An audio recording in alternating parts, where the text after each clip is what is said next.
Over the last couple months, I've been documenting a number of cases where other central banks have publicly admitted to manipulating their currency exchange rate, creating more of their own local currency units, and buying dollars or buying government bonds or a combination of the two. And this has been going on for many, many years, and all these governments pretty much have been doing this for a long time at different time periods. In fact, prior to Brazil's last presidential election, when Bolsonaro won the election, Brazil's central bank heavily intervened in their currency markets using enormous amounts of forward dollar swaps and other derivatives to try to stabilize their currency. There was actually a whistleblower inside Brazil's central bank who gave the information to Bloomberg. So it was all over Bloomberg at the time. It was a big scandal for a short amount of time, but unfortunately this is all too common.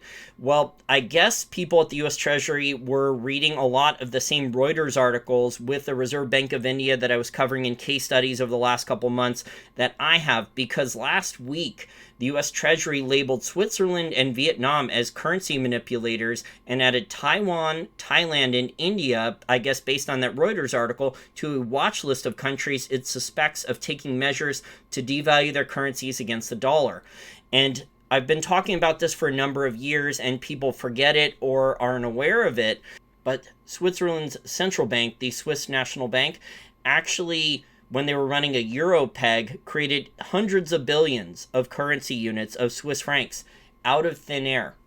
And then to maintain the peg, and then they bought, with this currency created out of thin air, an enormous amount of US technology stocks. I think at one point they were the largest shareholder of Facebook. Now, I don't think that's the case anymore, but they still have, according to a lot of reports recently, over $100 billion worth of technology stock investments in the US. And that was from currency units created out of thin air. What these central banks are doing is absolutely insane. These governments and central banks. And the US, it's kind of ridiculous that the US is labeling these governments currency manipulators, because the US does it too. The US has tried to weaken the dollar. The US just does not want the dollar to weaken too much too quickly. And lately, the dollar has been very weak as the budget deficits blow out, headed towards officially over $4 trillion per year in budget deficits. We'll see what this new bailout or stimulus or whatever they're going to call it. If it is $2,000 a person or $4,000 for married couples, we'll see if that happens. But the dollar has been very, very weak as measured by the dollar index. So even though the European Central Bank in the last week or two did an enormous announcement with a bond buying program, it still didn't cause a dollar rally as measured by the dollar index, which was pretty shocking. Most experts expected a big dollar rally on that European Central Bank announcement of the new bond buying program, and it didn't happen. So earlier on Tuesday, we actually had, for the first time in a while, the dollar index go below 90. It was briefly there, but it looks like all major rallies, for now at least, are being sold. Now, we may still have at one point in the near future, if things get bad enough, that February-March event where we have a dollar rally, but then that would probably be another opportunity for people to sell dollars or short the dollar, because the people in power here at the US Treasury and the Fed are well aware that there is a massive amount of dollar-denominated debt. They were not aware of this, I would say, prior to February and March. But after February, March, and April, it's come out in the Fed minutes a number of times. Lynn Alden has talked about this. It also came out in the Fed's May 2020 Financial Stability Report. They've been talking about it. They put additional programs in place to deal with this massive amount of dollar-denominated debt. And by the way, there is still more dollar-denominated debt being sold in China, in Asia, all over the world. So people are doubling down and tripling down on even more dollar-denominated debt. We'll see what happens, but there is a debt problem, especially a dollar-denominated debt problem, but it is definitely ridiculous how the U.S. Treasury, I guess because of the U.S. military, because the U.S. has the world's reserve currency, and because our economy is so large relative to so many other economies, the US can still bully around so many other countries and label them as a currency manipulator. But the truth is that all of these countries, at one time or another, for decades now, have tried to manipulate their currency and exchange rates, and there's just countless examples of this. And all countries are trying to stagflate, tax, and lie, but this creates a currency war, aka a race to debase, a race to the bottom on currency devaluations. And this is why the exchange rates, you haven't seen a lot of these other currencies collapse, because they're all being devalued. Well, that's why a lot of these commodities, besides stockpiling in China and Asia, that's why a lot of these commodities are going to start to catch a bid. Now, all of them are not going to go up at the same amount, but all of these policies, really, if you study history, are based on a form of mercantilism and beggar thy neighbor. The only difference between the 1920s and 1930s beggar thy neighbor policy is we have not seen a lot of different countries start with massive retaliatory tariff policies yet.